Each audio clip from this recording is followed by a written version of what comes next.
मी पाणी आणू तुमच्यासाठी? त्याला ये. आणते.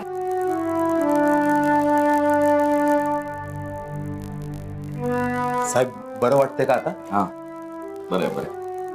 वेळीच गोळी मिळाली म्हणून बरं झालं. ते आमच्या जान्हवी ताईला पटकन आठवलं म्हणून. हो. नाहीतर आपल्याला तर अशा टायमाला काहीच आठवत नाही. ठीक आहे. हा.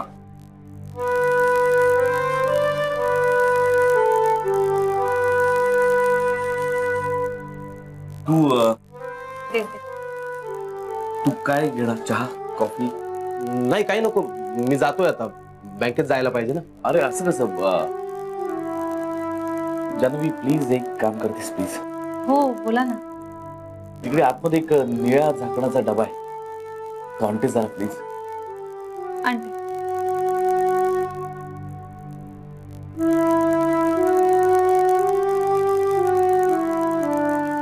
बस तू बस.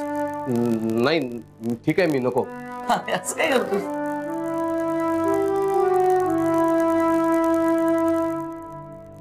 घे. साहेब नको ना, राहू दे. अरे घे रे घे. एवढी मदत केलीस तुम्हाला, तुला असं रिकाम्या हाताने पाठवू शकत नाही मी. आणि मी एवढंच देऊ शकतो. साहेब तुम्ही इथेच राहता? हो का? नाही सॉरी, म्हणजे ताईंच्या सासऱ्यांचं घर, म्हणजे मला वाटलं बंगला असेल तुमचा.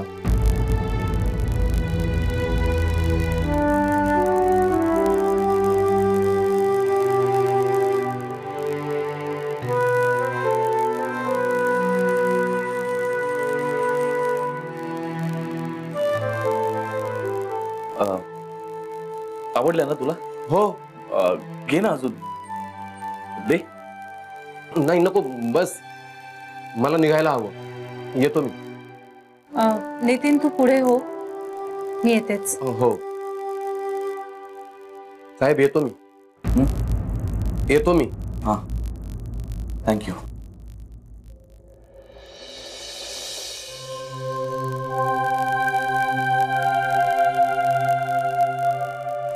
मी चहा करू का तुमच्यासाठी, किंवा काही खायला करू? नाही, मी जरा आता पडतो जरा. मग मी निघू? तू आता बँकेत जाणार परत? हो.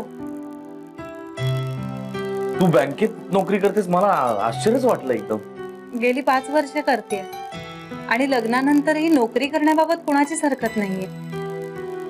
नाही आश्चर्य म्हणजे माझं अकाउंट गेली 8-10 वर्ष आहे या बँकेत, पण तुला कधी बघितल्याचं आठवत नाही.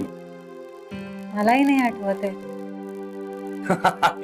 तसंही माझ्या अकाउंटवर काही फार बॅलन्स नसतो म्हणा, त्यामुळे बँकेच्या दृष्टीने मी काही फार महत्वाचा, म्हणजे बिन महत्वाचाच कस्टमर आहे. नाही नाही तसं नाही, आपण एकमेकांना भेटलोच नव्हतो ना कधी, ओळख नव्हती, त्यामुळे कदाचित आपण एकमेकांसमोर आलोही असू, पण कळलं नाही कधी.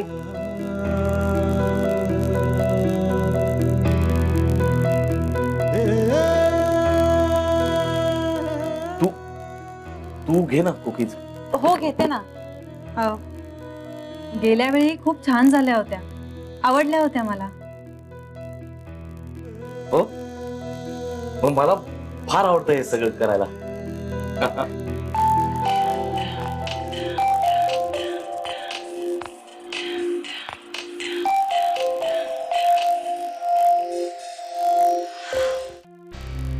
श्रीचा फोन? नाही, बँकेतून होता. मला निघायला हवं.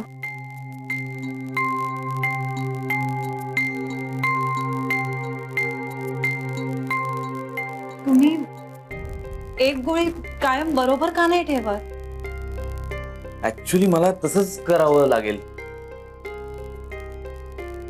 खरं तर मला सकाळी काहीच त्रास होत नव्हता.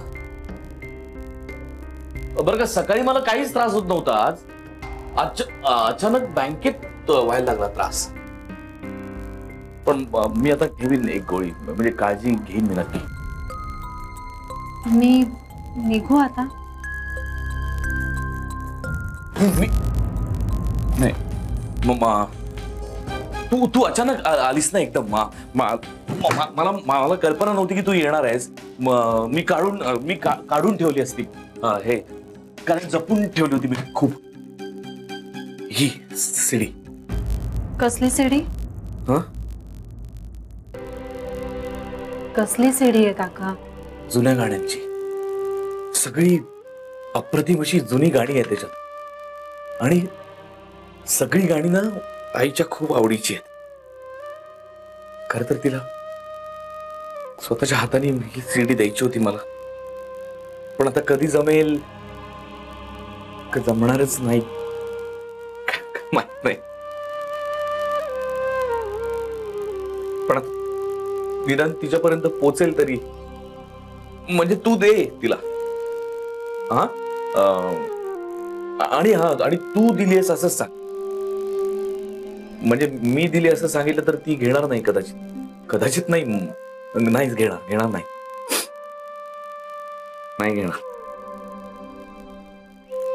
तू दिलीस असं सांग. हा, खूप खुश होईल तुझ्यावर.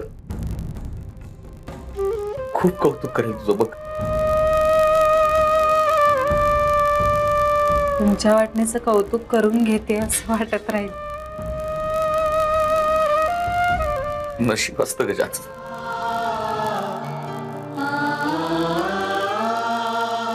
नशीब असतं.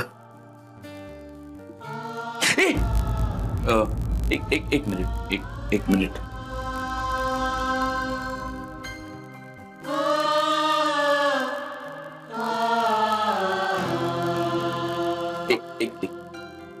नाही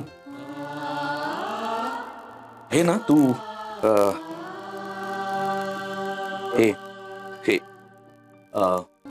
सांगतो. हे श्रीला दे. आणि पुन्हा सगळं तेच, म्हणजे तूच आणल्यास असं सांग. काय खूप आवडतील बघ त्याला. तो सुद्धा खूप कौतुक करेल तुझं.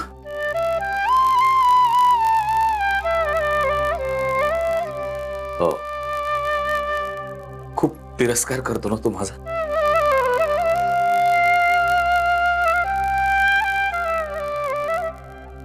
माझ्याबद्दल जे काही ऐकलं असेल त्यांनी त्यावरनं तिरस्कारच करायला हवा माझा. वागलोच आहे तसा.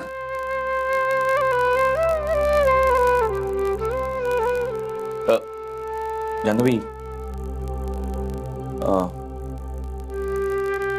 शराब मला भेटू शकत नाहीये.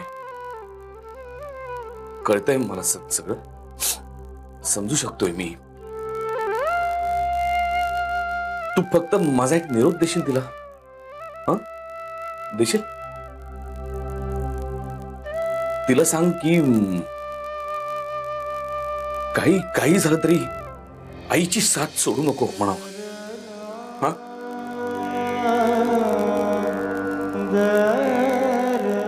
या वयात तिला तो धक्का सहन नाही होणार आईला. आधीच मी खूप त्रास दिलाय आईला, तर आता तू देऊ नकोस म्हणावं. माझी शपथ आहे असं सांग शराला. सांगशील ना? हा, नाही.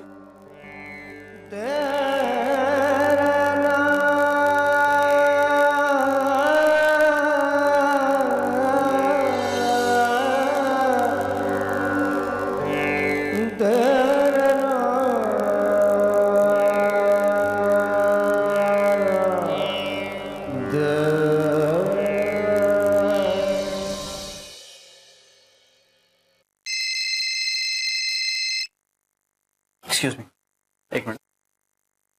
हा श्री, फोन केला होतास का रे? हो, मगाशी केला होता. अरे हा, मी जरा गडबडीत होते. आपला काय खो खो चाललाय ना, आता मी मीटिंग मध्ये. अरे बापरे, मग नंतर बोलूया. चालेल. बरं जान्हवी, मला घरी यायला थोडासा उशीर होईल. हा ठीक आहे. ठीक आहे. तू बरी आहेस ना? हो हो. का रे? नाही, का असं काही नाही. म्हणजे मला वाटलं नाही, म्हणजे सकाळी सुद्धा आपलं नीट बोलणं झालं नाही म्हणून. अरे कामाच्या गडबडीत होते ना, म्हणून असेल. ओके ठीक आहे, नंतर बोलूया. बाय. या बाय. Sorry sorry.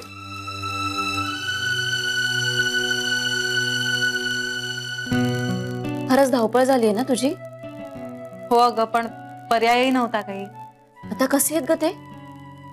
हो आता बरे आहेत. बापरे, तू होतीस म्हणून बरं झालं, नाहीतर केवढा गोंधळ झाला असता. हो ग, आणि लकीली मला त्यांची गोळी माहिती होती. हे पण तुमचं एकत्र कुटुंब आहे ना? हो. मग तुझे ते सासरे वेगळे असे कुठेतरी का राहतात? तुला कोण म्हणाला? नितीन सांगत होता. म्हणत होता की एका छोट्याशा घरात राहतात. हे बघ, तू चिडू नकोस हा. मी अगदी सहज विचारलं. नाही, चिडायचं काय तर. पण का? त्यांचं घरच्यांशी पटत नाही का? नाही, असं काही नाहीये. पण म्हणजे कुठल्या सासूचे मिस्टर आहेत ते? छोट्या आईंचे. असं छान नाही वाटत ना? गीता, ती लॉकर नंबरची लिस्ट कुठे आहे? ती हवी आहे मला. आणि ऍप्लिकेशन्स कुठे ठेवली आहेत सगळी, बघ जरा. हा, मी एक मिनिट थांबा, मी कुठल्या तरी फाईल मध्ये ठेवलेली आहे. आम्हाला वाटतं मी रिसेप्शनवर विसर आलेच.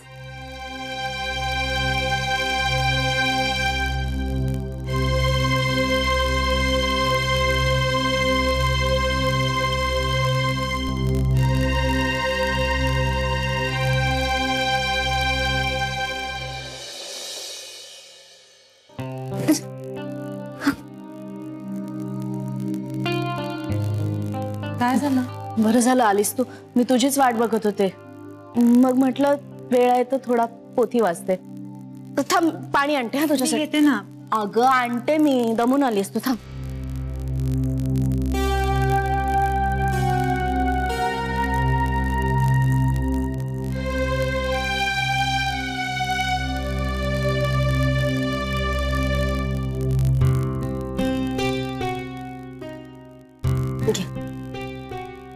सरू मावशी, काही काम होतं का तुमचं?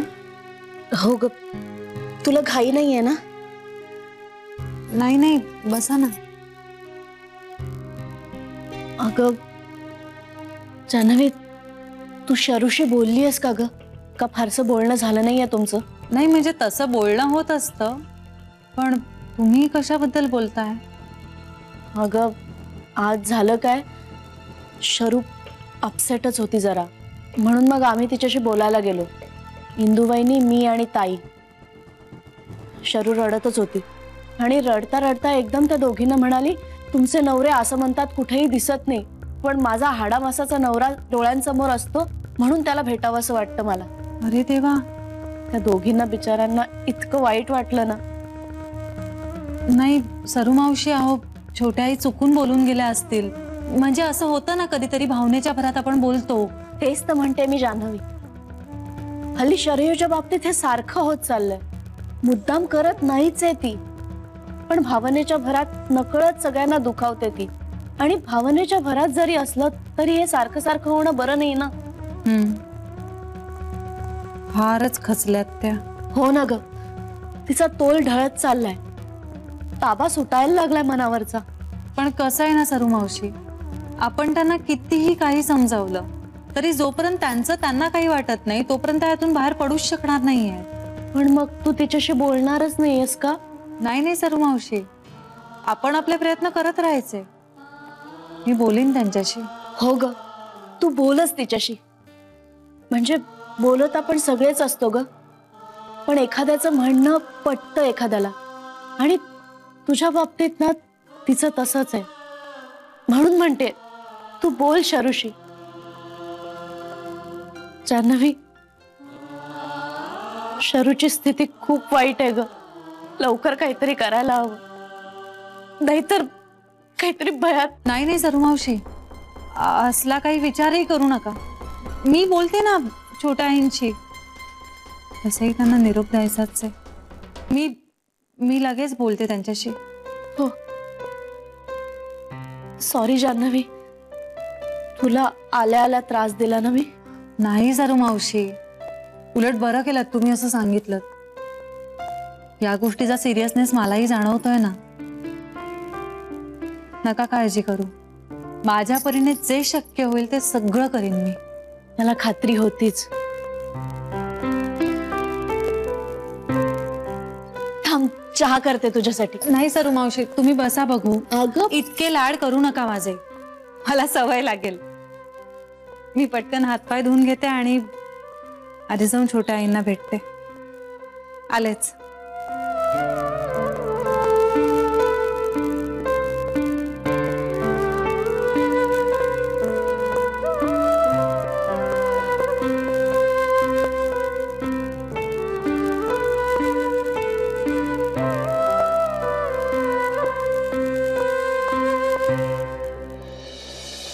छोटी आई, आत येऊ. जान्हवी, जान्हवी, श्री आला का ग? श्री नाही का हो? तो आल्यावर जरा तू बोलशील का त्याच्याशी? लगेच बोल. त्याला म्हणावं की जर त्याचं खरंच छोट्या आईवर प्रेम असेल ना तर ताबडतोब काकाला बोलावून घे. आत्ताच्या आत्ता सांगशील? हो, एक मिनिट, तुम्ही शांत व्हा. आपण बसूया का इथे आणि बोलूया? हे असं घाईघाईत बोललं तर मला गोष्टी कळत नाहीत. बसूया आपण शांतपणे. हो चालेल. आणि आधी मला सांगा, तुम्ही जेवलात दुपारी? तुम्ही खोलीच्या बाहेर पडला होतात की इथेच थांबला होतात? नाही, मी बाहेर पडले होते. मी जेवले बहुतेक. मला आत्ता काही आठवत नाहीये जान्हवी. बरं, मी श्रीशी काय बोलायचं? हा, श्रीला सांग की मला आता तू सोडव जरा या सगळ्यातून. म्हणजे मी पेचात अडकले. माझी अवस्था इकडे आड आणि तिकडे विहीर अशी झाली आहे. म्हणजे एकीकडे मी श्रीची शपथ मोडू नाही शकत आणि दुसरीकडे मला यांच्याशिवाय एक एक दिवस जगणं खूप कठीण होत चाललंय जान्हवी. बरं, सांगते. हा, मग असं कसं ना. म्हणजे जान्हवी, श्रीला आईंनी घरातून बाहेर काढलं होतं ना, तेव्हा तू त्याला भेटायला जायचीस. तुला माहितीये, मला ना तेव्हा खूप हेवा वाटायचा तुझा. हो, तू श्रीला सांग ना, छोट्या आईला सुद्धा गरज आहे काकांना भेटण्याची, त्यांच्या बरोबर राहण्याची. आणि काका नाही, ते किती काळ असे एकटे राहणार आहेत ग. छोटी आई, आपली माणसं फक्त आपल्या हिताचा विचार करतात, हे पटतंय तुम्हाला? हो हो, पण तरी ऐका. नाही, ऐक. एक मिनिट, नाही, तू माझं ऐका आधी. जर तुमच्या जवळच्या सगळ्यांना, म्हणजे सगळ्यांना, जर तुम्ही ह्याच घरात राहावं असं वाटत असेल तर यात तुमचं हित असणार की नसणार? असणार. म्हणजे माझ्या जवळच्या सगळ्यांना जर असं, सगळ्यांना म्हणजे काकांना सुद्धा असंच वाटतंय.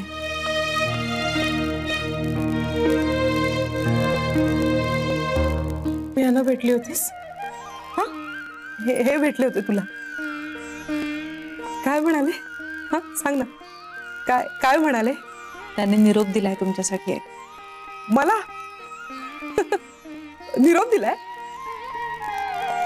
काय निरोप दिलाय? ते म्हणाले, शराला असं सांग. शरा म्हणाले ना? शराच म्हणतात मला. सांग ना, सांग ना, काय म्हणाले?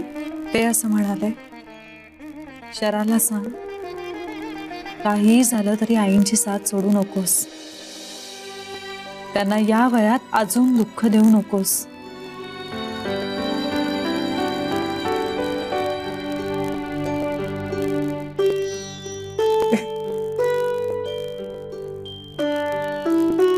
बघितलंस ना?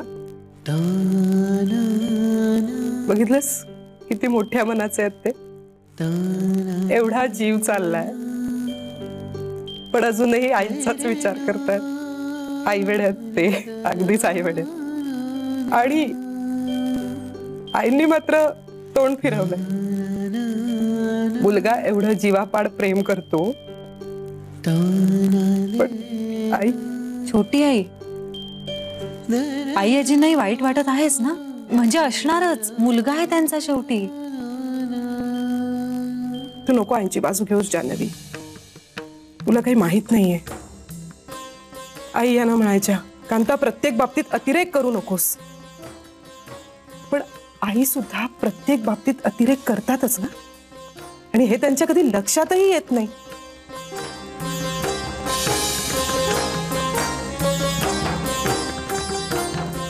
कबूल आहे छोटी आई, पण केलास तरी चांगल्या गोष्टीसाठी करतात ना. नाही, असंच काही नाहीये. उमाकांत भाऊजी आणि अमृत जेव्हा गेला ना, तेव्हा त्यांच्या अंत्यदर्शनाला सुद्धा आईने यांना घरात घेतलं नव्हतं. सख्खा मोठा भाऊ गेला यांचा, पुतण्यावर तर एवढा जीव होता, पण अशावेळी सुद्धा आईने यांना घरात येऊ दिलं नाही. विचार कर विचार, किती वाईट वाटलं असेल यांना. त्यावेळी सुद्धा आईने यांना घरात घेतलं नव्हतं, घरातून बाहेर काढलं. काय? सख्खा धाकटा भाऊ होता ना,